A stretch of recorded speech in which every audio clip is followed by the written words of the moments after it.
നമസ്കാരം. സർക്കാരുമായി ബന്ധപ്പെട്ട അറിയിപ്പുകൾക്കും മറ്റു വാർത്തകൾക്കും വേണ്ടി ഈ ചാനൽ സബ്സ്ക്രൈബ് ചെയ്യാനും തൊട്ടടുത്ത ബെല്ലൈക്കൺ എനേബിൾ ചെയ്യാനും മറക്കാതിരിക്കുക. കുശിനഗറിലെ മദീന മസ്ജിദിന്റെ ഒരു ഭാഗം പൊളിച്ചുമാറ്റിയ സംഭവത്തിൽ അധികൃതർക്കെതിരെ കോടതിയലക്ഷ്യ നടപടി ആവശ്യപ്പെട്ട് സമർപ്പിച്ച ഹർജിയിൽ ഉത്തർപ്രദേശ് സർക്കാരിന് സുപ്രീം കോടതി നോട്ടീസ് അയച്ചു. ജസ്റ്റിസുമാരായ ബി.ആർ. ഗവായി, എ.ജി. മാസിഹി എന്നിവരടങ്ങിയ ബെഞ്ചാണ് നോട്ടീസ് അയച്ചത്.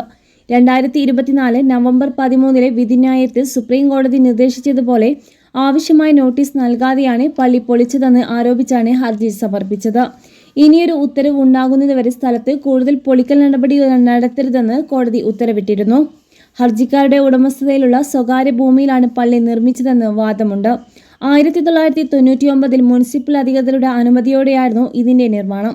പ്രസ്തുത അനുമതി റദ്ദാക്കാൻ ശ്രമിച്ചതെങ്കിലും 2006 ഹൈക്കോടതി ഉത്തരവ് പ്രകാരം റദ്ദാക്കാനായില്ല. ആ ഉത്തരവ് ഇപ്പോഴും നിലനിൽക്കുന്നുണ്ട്, സുപ്രീം കോടതി വ്യക്തമാക്കി. പള്ളിക്കെതിരെ ലഭിച്ച പരാതിയുടെ അടിസ്ഥാനത്തിൽ സബ് ഡിവിഷണൽ മജിസ്ട്രേറ്റ് കയ്യേറ്റം അന്വേഷിച്ചിട്ടുണ്ട്.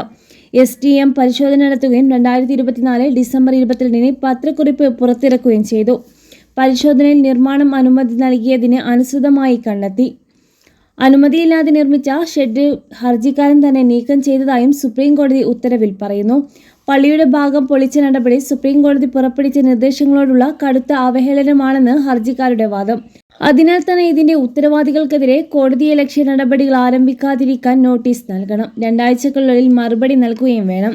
ഇനിയൊരു ഉത്തരവുണ്ടാകുന്നതുവരെ പള്ളിയുടെ ഭാഗങ്ങൾ പൊളിക്കാൻ പാടില്ലെന്നും ഉത്തരവിൽ പറയുന്നു.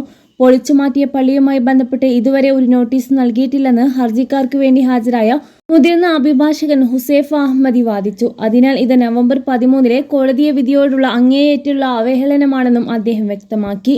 സർക്കാർ ഭൂമി കയ്യേറി നിർമ്മിച്ചെന്നാരോപിച്ച കുശിനഗർ ജില്ലയിലെ ഹാദ മേഖലയിലെ മദീന മസ്ജിദിന്റെ ഭാഗം കഴിഞ്ഞയാഴ്ച അധികൃതർ പൊളിച്ചു നീക്കിയത്. പള്ളിക്കെതിരെയായ നടപടിയിൽ ഹൈക്കോടതിയുടെ സ്റ്റേ ഉണ്ടായിരുന്നു. ഇതിന്റെ സമയപരിധി അവസാനിച്ചതോടുകൂടിയാണ് അധികൃതർ പൊളിക്കാൻ തുടങ്ങിയത്. അതേസമയം സർക്കാർ ഭൂമി കയ്യേറിയിട്ടില്ല എന്നാണ് മസ്ജിദ് കമ്മിറ്റി പറയുന്നത്. BJP നേതാക്കളുടെ ഇടപെടലിനെ തുടർന്നാണ് അധികൃതർ ഉടനടി നടപടി സ്വീകരിച്ചതെന്നും ആക്ഷേപമുണ്ട്.